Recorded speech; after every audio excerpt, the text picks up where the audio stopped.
Welcome to VBC on TV news. నేను స్వప్న. ముందుగా ఈనాటి ముఖ్యాంశాలు.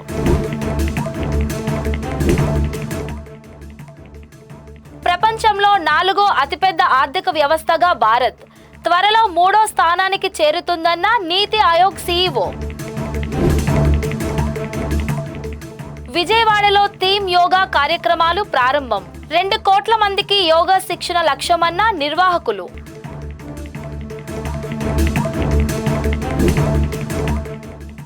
ఆపరేషన్ సింధూర్కు మద్దతుగా ఫ్లాష్ లైట్ ర్యాలీ.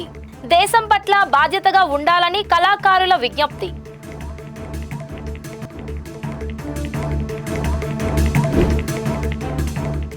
ఎండియు వాహనాలను కొనసాగించాలన్న వైసీపీ. సిబ్బంది ఉపాధి కోల్పోతారని నేతల ఆవేదన.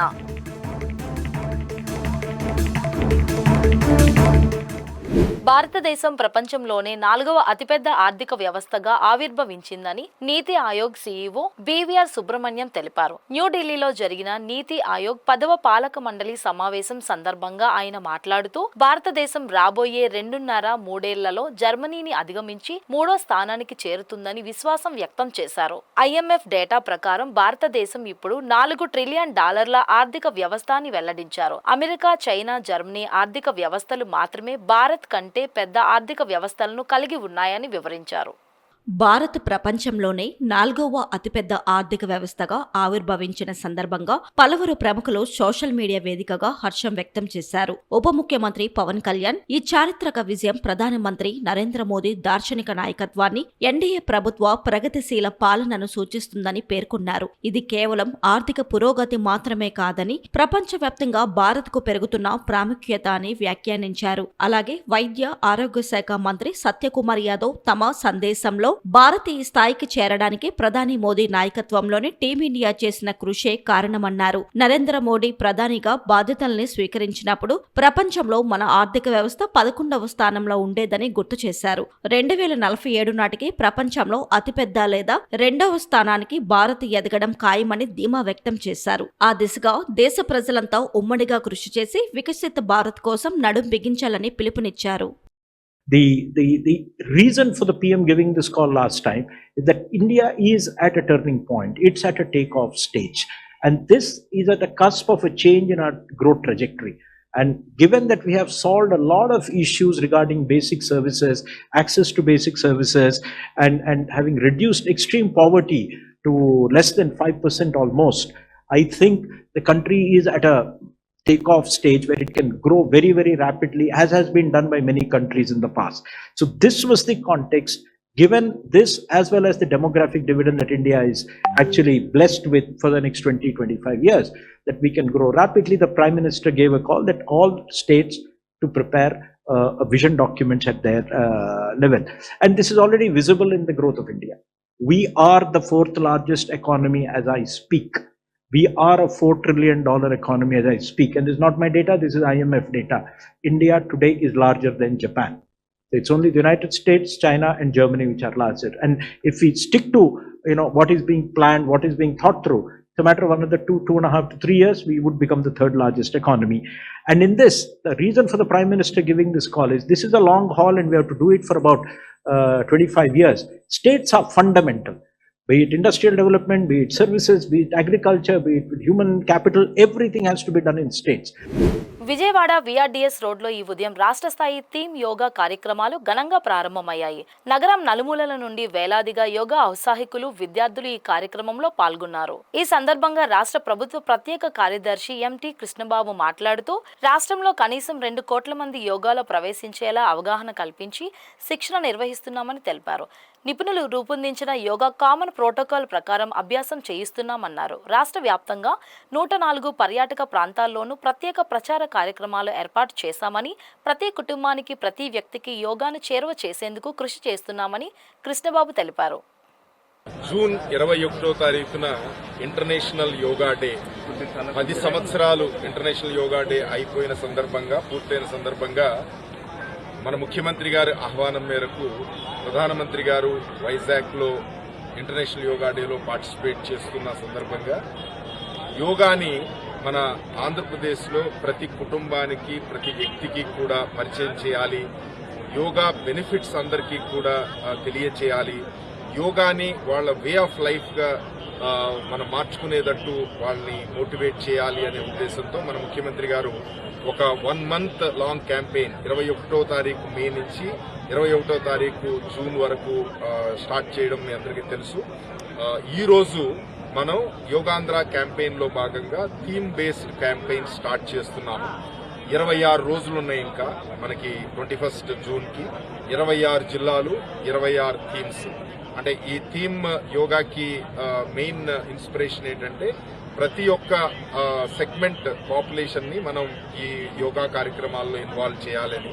అంటే మామూలుగా సామాన్య గృహిణులు కానివ్వండి, సామాన్య ప్రజలు కానివ్వండి, farmers, NREGA workers, students, associations, business men, street vendors, ఇలా సీనియర్ సిటిజన్స్, దివ్యాంగులు ఏ స్థాయిలో వాళ్ళు చేయడానికి ఒక చక్కని common yoga protocol ministry of Ayush వాళ్ళు డిజైన్ చేశారో, ఎవరైనా చేసుకునే పద్ధతిలో డిజైన్ చేశారో ఆ కామన్ యోగా ప్రోటోకాల్ అందరికీ దగ్గరికి తీసుకెళ్లాలని, 2 కోట్ల మంది ప్రజలకి ఈ యోగా అలవాటు చేయాలని, వాళ్ళు ప్రాక్టీస్ చేసేటట్టు పురికొల్పాలని, దాని తర్వాత దాన్ని కంటిన్యూ చేసేటట్టు కూడా ప్రోత్సహించాలని ఈ థీమ్ బేస్డ్ యోగా ఈవెంట్స్ ఒక్కొక్క జిల్లాలో ఒక్కొక్క థీమ్ బేస్డ్ ఈవెంట్ మనం ప్లాన్ చేశాము.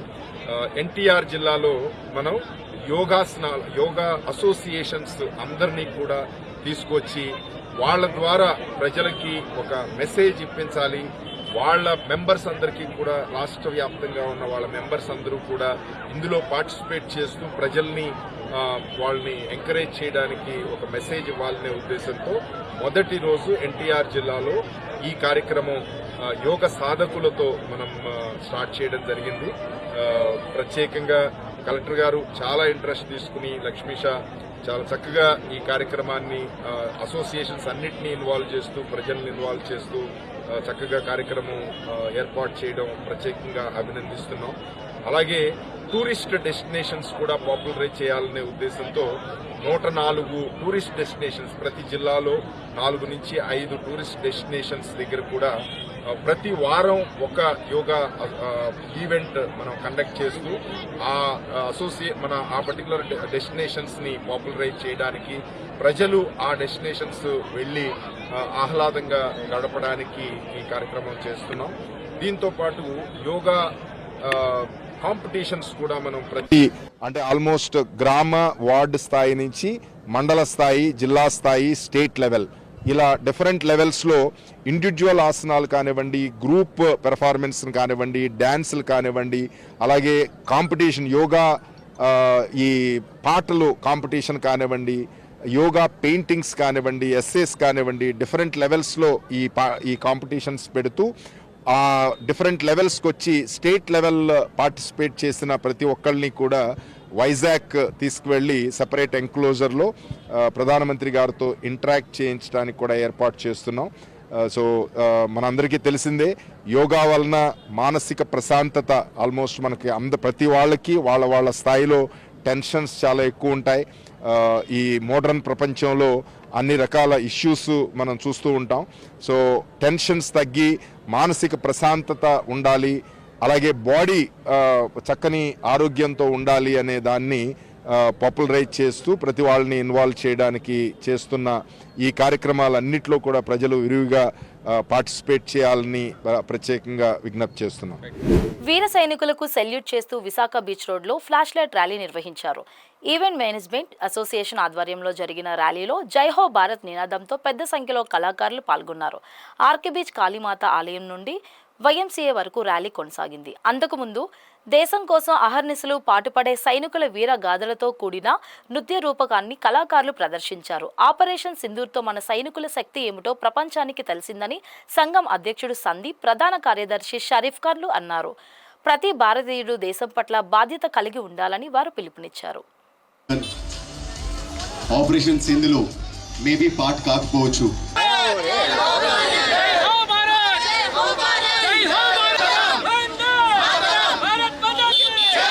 నా పేరు సందీప్, నేను ఈవెంట్ మేనేజ్మెంట్ అసోసియేషన్ వైజాగ్ ప్రెసిడెంట్గా ఉన్నాను ఇప్పుడు ప్రెజెంట్. మా ఈవెంట్ మేనేజ్మెంట్ అసోసియేషన్తో పాటు మా ఈవెంట్ వెటర్నరీ వైజాగ్ అంతా కూడా కలిసి మన ఇండియన్ ఆర్మీ ఇండియన్ సోల్జర్స్ అందరికీ కూడా ఒక సెల్యూట్ చెప్పడానికి మన బీచ్ రోడ్లో ఫ్లాష్ లైట్ ర్యాలీ అనేది కండక్ట్ చేయడం జరుగుతుంది.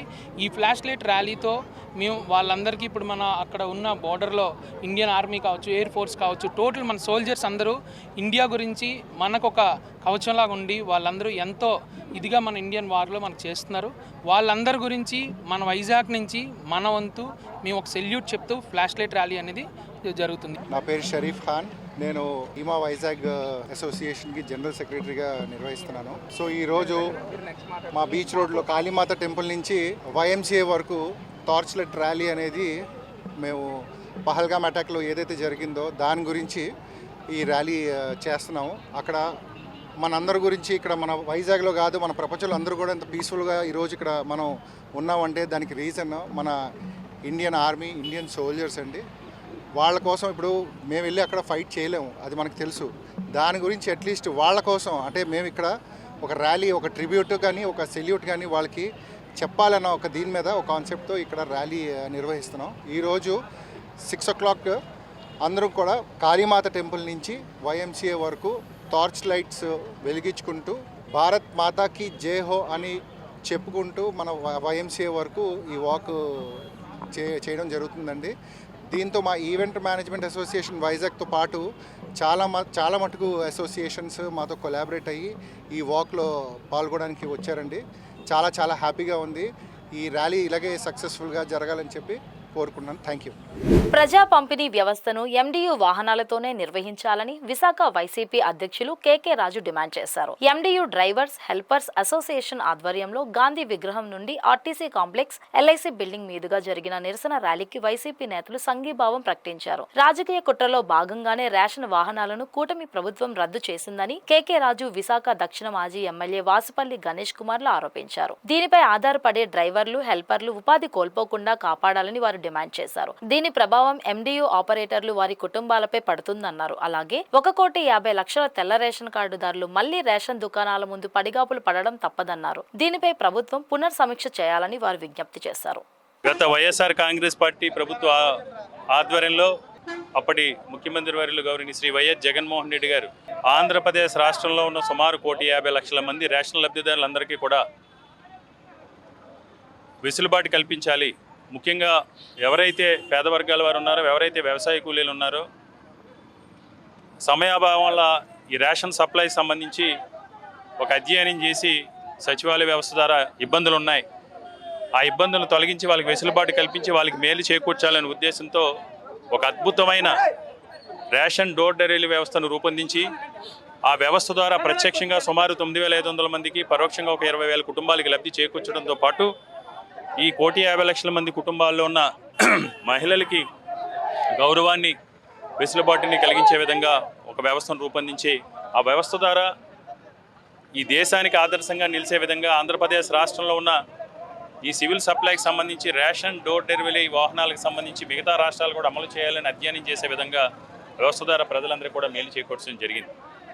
అంతేకాకుండా ఈ వ్యవస్థ ద్వారా కరోనా లాంటి మహా విపత్తుకర పరిస్థితుల్లో కూడా ప్రజలకి రేషన్ డోర్ డెలివరీ చేసి ఎంతో సౌకర్యవంతంగా ప్రజలకి ఈ సేవలు అందించడం జరిగింది. ఇలాంటి ఒక అద్భుతమైన వ్యవస్థని కేవలం రాజకీయ కుట్రకోణంలో, స్వార్థ రాజకీయ ప్రయోజనాల కోసం ఈ కూటమి ప్రభుత్వం అధికారంలోకి వచ్చిన తర్వాత ఎన్నికలకు ముందు ఏదైతే కూటమి మేనిఫెస్టో ఉందో ఆ మేనిఫెస్టోను అమలు చేయలేక, ఆ మేనిఫెస్టోలో ఉన్న సూపర్ 6ని అమలు చేసే పరిస్థితులు, చేసే ఆలోచన కానీ ఉద్దేశం కానీ కూటమి ప్రభుత్వ నాయకులు, ముఖ్యంగా ముఖ్యమంత్రి చంద్రబాబు నాయుడు గారికి లేక, గత ప్రభుత్వం చేసిన మేలు కానీ, గత ప్రభుత్వం చేసిన మంచి కార్యక్రమాలు కానీ ఇంకా ఈరోజు ప్రజల గుండెల్లో ఉన్నాయి. ప్రజలందరూ కూడా మేము మోసపోయాం, ఈ కోటి చంద్రబాబు నాయుడు చేతిలో మేమందరం కూడా మోసపోయామని ప్రజలందరూ కూడా ఈ ప్రభుత్వ తీరుని వ్యతిరేకిస్తున్న తరుణంలో జగన్మోహన్ రెడ్డి గారు చేసిన ప్రతి మంచి కార్యక్రమాన్ని కూడా ప్రజల మనసుల్లోంచి, ప్రజల కళ్ళ ముందు నుంచి తీసేయాలనే ఉద్దేశంతో ఈ రేషన్ వెహికల్స్ ఎక్కడ తిరిగితే జగన్మోహన్ రెడ్డి గారు చేసిన మంచి కార్యక్రమాలు గుర్తుకొస్తాయనే ఒక దుర్మార్గపు ఆలోచనతో 20,000 కుటుంబాలని, వారి ఉపాధిని ఈరోజు కోల్పోయే విధంగా ఆ కుటుంబాల యొక్క ఉపాధిని దెబ్బ కొడుతూ ఈరోజు ఒక కొత్త జీవోని విడుదల చేసి ఈ రేషన్ డోర్ డెలివరీ వ్యవస్థను రద్దు చేయడం జరిగింది. దీన్ని మేము తీవ్రంగా ఖండిస్తున్నాం. ఈరోజు విశాఖపట్నం జిల్లాలో ఉన్న 300 మంది రేషన్ డీలర్స్ రేషన్ వెహికల్ సంబంధించిన డ్రైవర్లు కానీ అటెండర్స్ కానీ వాళ్ళందరూ కూడా శాంతియుతంగా ఈరోజు నిరసన చేయడం జరిగింది. వీళ్ళకి ఈ 9,000 రాష్ట్ర వ్యాప్తంగా ఉన్న 9,500 ప్రత్యక్షంగా అయితే పరోక్షంగా అయితే 20,000 కుటుంబాలు ఉన్నాయో వైఎస్ఆర్ కాంగ్రెస్ పార్టీ తరఫున వారికి మేము 100% కూడా వారికి అండగా నిలబడతాం. వారు చేస్తున్న నిరసనకు కానీ వారు ఏదైతే న్యాయబద్ధమైన చట్టబద్ధమైన డిమాండ్స్ ఉన్నాయో దానికి వైఎస్ఆర్ కాంగ్రెస్ పార్టీని మేము మద్దతు తెలుపుతున్నాం.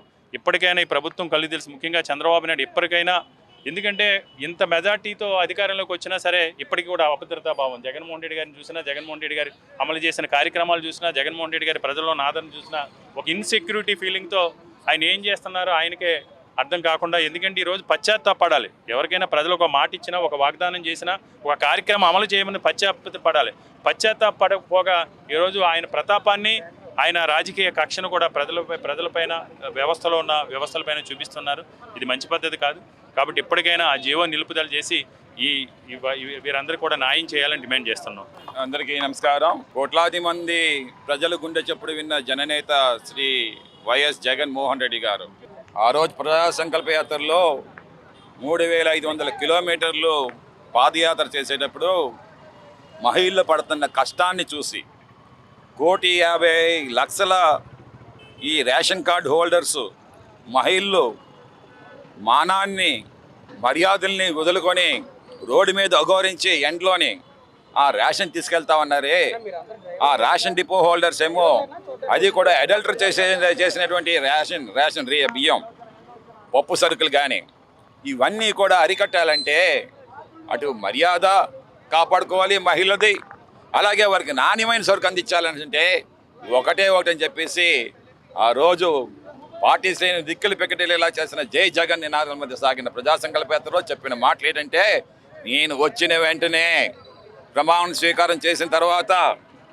మీరు ఎవరు కూడా రేషన్ డిపోకి వెళ్ళరు, రేషన్ ఎట్ హోమ్ ఆ రకమైన నినాదంతో ఏమో MUD వెహికల్స్ అంటే మొబైల్ MDU వెహికల్స్ అంటే మొబైల్ డిస్పెన్సింగ్ యూనిట్స్ సుమారు 9,800 వాహనాల్ని 6 లక్షల వెహికల్ని 2 లక్షలకి ఇప్పించారు. సబ్సిడీ 4 లక్షలు ఇచ్చి, అంటే 18,500 మందికి ఉపాధి కల్పించారన్నమాట.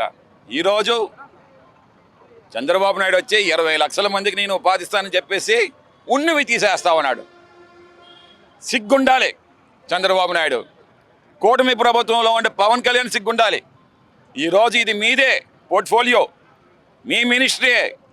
ఏ చంద్రబాబు నాయుడు చెప్పినవన్నీ కూడా మీరేమో తలవప్పుడు వేయరా? మీరు గొర్రె, మీరు పవన్ కళ్యాణ? నాకు అర్థం కావట్లేదు. ఎంతమంది వీలే కాదు, ఈరోజు 18,500 మందిని చూస్తున్నాం. యువత ఇది, యువత రక్తం ఇది. వారికి కానీ మండిందంటే మటాస్ అవుతావు. అలాగే మహిళలతో పెట్టుకున్న ఏ ప్రభుత్వం కూడా స్థితిగతులు పోయాయి. ఈరోజు 23 మహిళలకే సింధూరం తుడిస్తే మోడీ గారేమో పాకిస్తాన్ మట్టి కరిపించారు. అది శభాష్ అన్నమాట. మరి ఈరోజు నువ్వు 1,50,00,000 మహిళల్ని మానాన్ని నువ్వు అడ్డుపడతా ఉన్నావే, వాళ్ళ అభిమానాన్ని మీరు అడ్డుపడతా ఉన్నారే. ఏంటి అగౌరవం? 18 సంవత్సరాలు దాటిన మహిళలందరికీ కూడా 1,500 ఇస్తాను నేను, 59 సంవత్సరాలు అన్నావు. బీసీ మహిళకి 50 సంవత్సరాల పెన్షన్ అన్నావు, ఉచిత బస్సులు అన్నావు. ఇవన్నీ మహిళలతో పెట్టుకునేవి కాదా? ప్రతి ఒక్కరికి అమ్మఒడి, ఎంతమంది పిల్లలు పడితే అంతమందికి అమ్మఒడి అన్నావు. ఇవన్నీ ఆ మహిళలతో పెట్టుకున్న ప్రభుత్వం ఇది. ఈరోజు గ్రాఫ్ బాగా కింద పడిపోయింది. జగన్మోహన్ రెడ్డి గారి యొక్క గ్రాఫ్ పెరిగిపోయింది. ఏంటి ఒక్క సంవత్సరంలోనే ఇంత యాంటీ ఇన్కంప్రెన్స్ అని చెప్పేసి, అప్పుడే 51 ఎమ్మెల్యేలు, గ్రాఫ్ పూర్తిగా జీరో. ఈరోజు ప్రజల్లోకి వెళ్తే మళ్ళీ వాళ్ళు గెలిచే పరిస్థితి లేదని చెప్పేసి కొన్ని సర్వేస్ చెప్తా ఉన్నాయన్నమాట. ఇవన్నీ భయం, ఇంకా భయం పుట్టిస్తారు ప్రజలు. ఇప్పటికే పెట్టుకున్నాం ఆడవాళ్ళతోటి, నీకెవరో రాంగ్ ఫీడింగ్ ఇస్తా ఉన్నారు. ఏదంటే ఈరోజు నాణ్యమైన సరుకుని అందని ఒకటి చేస్తా ఉన్నావు. ఎవరికి? రేషన్ డిపో వాళ్ళకి తొత్తు నువ్వు. వాళ్ళందరికీ కూడా ఏంటంటే ఈ రేషన్ బియ్యాన్ని దోచుకోవడానికే ఇవన్నీ మీ వర్గీయులు దోచుకోవడం కోసం ఈ పని చేస్తున్నావు అని చెప్పి తెలియజేస్తా ఉన్నాం. దీన్ని ఇమీడియట్గా జీవోని రివోక్ చేసి మళ్ళీ యథాప్రకారంగా ఈ MDU వెహికల్స్ని మళ్ళీ డోర్ డెలివరీ చేసేలాగా చేయమని చెప్పి కోరుతా ఉన్నాం. తిరుమల శ్రీవారిని ఈరోజు పలువురు ప్రముఖులు దర్శించుకున్నారు. శ్రీవారి దర్శనార్థం తిరుమలకు వచ్చిన గుజరాత్ హైకోర్టు న్యాయమూర్తి మానవేంద్రనాథ్ రాయ్, ఏపీ హైకోర్టు న్యాయమూర్తి T C D Shekhar Rao, Karnataka Lokayukta justice B S Patil, Nellore MP Vemireddy Prabhakar Reddy, MLA Vemireddy Prashanth Reddy, సినీ నటి సురేఖావాణి, మండలి బుద్ధప్రసాద్, ప్రభుత్వ విప్ వెంకట్రావు, గోల్డ్మ్యాన్ విజయ్ కుమార్, మల్లికార్జున అప్పులకు ఆలయ అధికారులు స్వాగతం పలికి దర్శనం ఏర్పాట్లు చేశారు. దర్శనానంతరం ఆలయంలోని రంగనాయక మండపంలో వేద పండితులు వారికి ఆశీర్వచనం చేయగా అధికారులు స్వామివారి శేష వస్త్రంతో సత్కరించి తీర్థ ప్రసాదాలను అందజేశారు.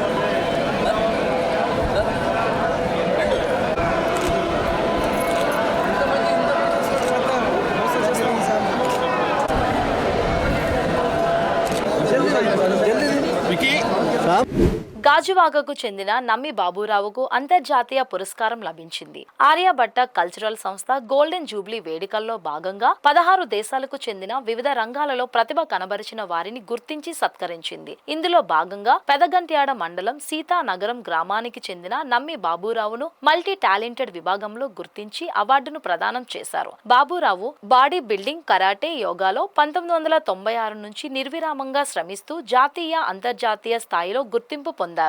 బెంగళూరులో ఘనంగా జరిగిన ఈ కార్యక్రమంలో Karnataka law commission chairman doctor Ashok B Hinchigeri, Karnataka Sahitya Parishat president doctor Mahesh Joshi, Aryabhata cultural organisation president doctor H L N Rao, Telugu hero Ramki, Kannada director Kranthi Prasad, Sai Maruthi constructions Prasad Basavaraju తదితరులు పాల్గొన్నారు. పేద ప్రజల వద్ద ఇళ్ల పట్టాల కోసం డబ్బులు తీసుకున్న వల్లభనేని వంశీని దివంగత నేత వంగవీటి మోహన రంగాతో పోల్చడం దారుణమని టీడీపీ నేత బుద్ధా వెంకన్న దుయ్యబట్టారు. విజయవాడలోని ఆయన కార్యాలయంలో మాట్లాడుతూ పేర్ని నాని ఇలాంటి వ్యాఖ్యలు చేయడం సిగ్గుచేటని అన్నారు. వంగవీటి రంగా హత్య కేసుకు సంబంధించి ఎక్కువ మంది వైసీపీలోనే ఉన్నారని ఆరోపించారు. ఈ విషయంలో చర్చకు సిద్ధమేనా అంటూ సవాల్ విసిరారు. పేర్ని నాని వెంటనే వంగవీటి రాధాకృష్ణకి క్షమాపణ చెప్పాలని డిమాండ్ చేశారు. వంశీ మాయ చేశాడు, వంశీ చీటింగ్ చేశాడు. పేద ప్రజల దగ్గర ఇల్లు పట్టాల కోసం డబ్బులు తెచ్చుకోవాలంటే ఇక అంతకన్నా దారుణం ఏమైనా ఉందా? అలాంటి వ్యక్తిని రంగయ్య గారితో తెలుస్తావా? రంగయ్య గారు వచ్చే కేసులో ముద్దాయిలు మీ పార్టీలో ఎక్కువ ఉన్నారా లేరా చెప్పండి. దానికన్నా వస్తావు చర్చకి. రంగయ్య గారు హత్య కేసులో ముద్దాయిలు మీ పార్టీలో ఎంతమంది ఉన్నారో సరిగ్గా లెక్కవి.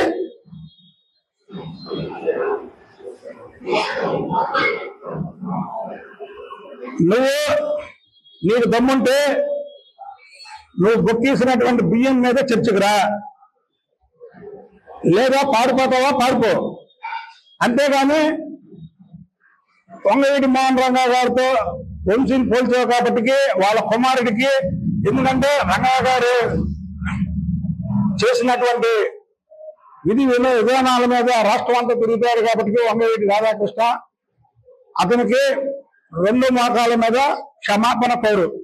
అలాగే ప్రభుత్వ ఆసుపత్రి అధికారులని విమర్శించావు కాబట్టి, ఆడి వీడి అన్నావు కాబట్టి వాళ్ళకి బేషరత్తుగా క్షమాపణ చెప్పు.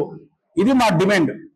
అధికారాన్ని అడ్డం పెట్టుకుని సినీ ప్రముఖుల్ని బ్లాక్మెయిల్ చేసిన మాజీ మంత్రి పేర్ని నాని పవన్ కళ్యాణ్ విమర్శించడం హాస్యాస్పదంగా ఉందని యలమంచిలి ఎమ్మెల్యే సుందరపు విజయ్ కుమార్ దుమ్మెత్తిపోశారు. విశాఖ సీతంపేట జనసేన పార్టీ కార్యాలయంలో జరిగిన మీడియా సమావేశంలో ఆయన మాట్లాడుతూ తమ పార్టీ అధినేత పవన్ కళ్యాణ్ సినీ ఇండస్ట్రీ నుంచి వస్తే జగన్మోహన్ రెడ్డి ఫ్యాక్షన్ ఇండస్ట్రీ నుంచి వచ్చారని ఎద్దేవా చేశారు. సినీ ఇండస్ట్రీ లోటుపాట్లు పవన్ కళ్యాణ్ కు పూర్తిగా తెలుసునన్నారు. ఇండస్ట్రీకి మంచి చేయాలన్నదే తమ ఆలోచన అని స్పష్టం చేశారు. గత ప్రభుత్వంలో మద్యంపై వచ్చిన అక్రమ సంపాదన ఏ దారిని వెళ్లిందో త్వరలోనే తేలుస్తామని, అతిపెద్ద మద్యం కుంభకోణం నుంచి ప్రజల దృష్టి మళ్లించేందుకే పవన్ కళ్యాణ్ పై అనుచిత వ్యాఖ్యలు చేస్తున్నారని ఆయన విమర్శించారు.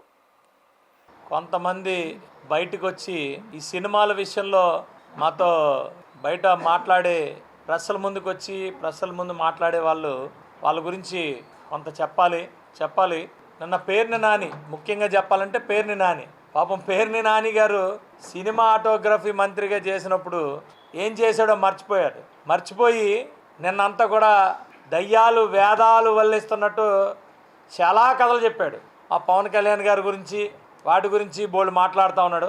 బాబు పేరు నాని గారు, మీరు మంత్రిగా ఉన్నప్పుడు పెద్దలందరినీ తీసుకొచ్చి మీరు ఎలా బ్లాక్మెయిల్ చేశారో, వాళ్ళందరినీ తీసుకొచ్చి ఎలా అవమానించారో ప్రపంచం అంతా చూసింది. మీరు ఇప్పుడు నీతి సూక్తులు ఎవరికి చెప్పాల్సిన పని లేదు. ఎందుకు పని లేదంటే చేతకానుడు మంత్రిగా ఏం చేశాడో అనేది ఆ రోజు మీరు మంత్రిగా ఉన్నప్పుడు అందరికీ తెలుసు. ఈరోజు పవన్ కళ్యాణ్ గారి గురించి మీరు బయటకు వచ్చి మాట్లాడాల్సిన పని కూడా లేదు. ఎందుకంటే మీరు వ్యవస్థల్ని నాశనం చేసి వ్యక్తుల దగ్గర లాలూచీలు పొంది వ్యక్తుల దగ్గర మీరు షేర్లు చేసుకొని మీకెంత మాకెంత అని చేసి వ్యవస్థల్ని నాశనం చేసింది ప్రతి ఒక్కరు చూశారు, ప్రతి ఒక్కరూ అనుభవించారు. ఈ రాష్ట్రంలోనే కాదు చాలామంది అనుభవించారు. మీరు ఇప్పుడు వచ్చి మీరు నీతి సూక్తులు చెప్పొద్దు. మీ నాయకుడు ఎంత సూపరో అందరికీ తెలిసినవే. మీరు ఏ రోజు పనిచేయలే. నిన్నేమన్నారు మీరు? పవన్ కళ్యాణ్ అనే వ్యక్తి మరి ప్రభుత్వంలో ఉండి మరి వార్నింగ్లు ఇస్తున్నారు అలా మంత్రి ద్వారా. మీకు అర్థం కాలా, ఏమైందో కూడా అర్థం కాలేదు. ఫాలో అవ్వరు, ఏమవ్వరు. మీరు మీరు మంత్రిగా మీ ప్రభుత్వం ఉన్నప్పుడు ఏం చేశారో కూడా అన్నీ మర్చిపోతారు. పవన్ కళ్యాణ్ గారు చాలా క్లారిటీగా వ్యవస్థ మంచిగా ఎదగాలి, సినిమా ఇండస్ట్రీగా వస్తే మేము ప్రతి విషయం కూడా కన్సిడర్ చేస్తాం, వ్యక్తులుగా వస్తే కన్సిడర్ చెయ్యము. మీరందరూ కూడా ఒక అసోసియేషన్గా ఉన్నారు. ఆ అసోసియేషన్ ద్వారా మీ సమస్యలన్నీ క్లియర్ చేసుకోవాల్సిన బాధ్యత మీకుంది. కేంద్రం తాజాగా ప్రకటించిన 2వ దశ ఏసెట్ మోనిటైజేషన్ లో విశాఖ స్టీల్ ప్లాంట్ ను కూడా చేర్చే ప్రమాదం ఉందని సిపిఎం పోలిట్ బ్యూరో సభ్యుడు బివి రాఘవులు అనుమానం వ్యక్తం చేశారు. ప్రభుత్వ రంగ సంస్థల ఆస్తులను క్యాష్ చేసుకోవడమే దీని లక్ష్యమని, తెలుగు వారంతా దీనిని ప్రతిఘటించాలని పిలుపునిచ్చారు. విశాఖ సిపిఎం కార్యాలయంలో జరిగిన మీడియా సమావేశంలో బివి రాఘవులు మాట్లాడుతూ స్టీల్ ప్లాంట్ కాంట్రాక్ట్ కార్మికులు చేస్తున్న సమ్మెను విరమింపచేసే దిశగా ప్రభుత్వం చర్యలు తీసుకోవాలని డిమాండ్ చేశారు. నీతి ఆయోగ్ సమావేశంలో ముఖ్యమంత్రి చంద్రబాబు నాయుడు, ఉప ముఖ్యమంత్రి పవన్ కళ్యాణ్లు స్టీల్ ప్లాంట్ అంశం గురించి మాట్లాడిన దాఖలాలు కనిపించడం లేదని, స్టీల్ ప్లాంట్ ను వదిలించుకునే కుట్రలో వీరు కూడా భాగస్వాములైనట్టు అనుమానం కలుగుతుందని అన్నారు. దీనిపై వారి వైఖరేంటో వెల్లడించాలని డిమాండ్ చేశారు. స్టీల్ ప్లాంట్లో పనిచేస్తున్న కాంట్రాక్ట్ కార్మికులు తమ హక్కుల కోసం సమ్మె చేస్తున్నారు. ఆ సమ్మెను పరిష్కరించడంలో రాష్ట్ర ప్రభుత్వం, కేంద్ర ప్రభుత్వం ఘోరంగా విఫలమైనవి. వాస్తవంగా వారు కొత్త జీతాల కోసం, అదనమైన భత్యాల కోసం, లేదు తమని రెగ్యులరైజ్ చేయాలని చెప్పేసి ప్రధానమైన డిమాండ్ కోసం ఈరోజు సమ్మె చేయడం లేదు. తమ యొక్క అస్తిత్వానికే దెబ్బ తగులుతుంది. కాబట్టి తమని ఉద్యోగాల నుంచి తొలగించేదానికి ప్రభుత్వమే ఒక పథకం ప్రకారం ప్రయత్నం చేస్తుంది. కాబట్టి దాన్ని ప్రతిఘటించడం కోసం సమ్మె చేస్తున్నారు. అది వారికి జీవన్మరణ పోరాటంలాగా ఉన్నది. ఇప్పటికే కాంట్రాక్ట్ కార్మికుల్లో దాదాపు 3,000 మందిని తొలగించారు. ఆ తొలగించిన వారికి నిర్దయగా ఎటువంటి నష్టపరిహారం కూడా ఇవ్వకుండా ప్రభుత్వం తొలగించి వాళ్ళని రోడ్ల మీదకి నెట్టేసింది. మామూలుగా ఎవరైనా శాశ్వతమైన కార్మికుల్ని విఆర్ఎస్ పెట్టుకుంటే అదనమైన సౌకర్యాలు ఇస్తారు. లేదు వారి సర్వీస్ పూర్తి కాకముందే వారిని తొలగిస్తే అదనమైన కాంపెన్సేషన్ ఇస్తారు. వీరిని తొలగించడమే అన్యాయం అయితే ఆ తొలగించిన వారి పట్ల అమానుషంగా వ్యవహరించడం మరొక దుర్మార్గంగా ఉంది. అందుకనే ఇక్కడ అన్ని కార్మిక సంఘాలు, అన్ని రాజకీయ పార్టీలు ఈ కార్మికులను తొలగించకూడదు అని చెప్పేసి ముక్తకంఠంతో అంటున్నారు. అయినా కానీ ప్రభుత్వం దాన్ని పట్టించుకోకపోవడం అనేది శోచనీయమైన విషయం. అలాగే వీరు కాంట్రాక్ట్ కార్మికులు, అందులో ఎక్కువ భాగం నిర్వాసితులు. అటువంటి వారిని రోడ్డును పడేయడం అనేది ఏ స్టీల్ ప్లాంట్ కోసం అయితే మనం ఆందోళన చేసామో, ఏ స్టీల్ ప్లాంట్ కోసం అయితే భూములు అటువంటి త్యాగం చేశారో వారికి తీవ్రమైన అన్యాయం చేయడం తప్ప ఇంకోటి కాదు.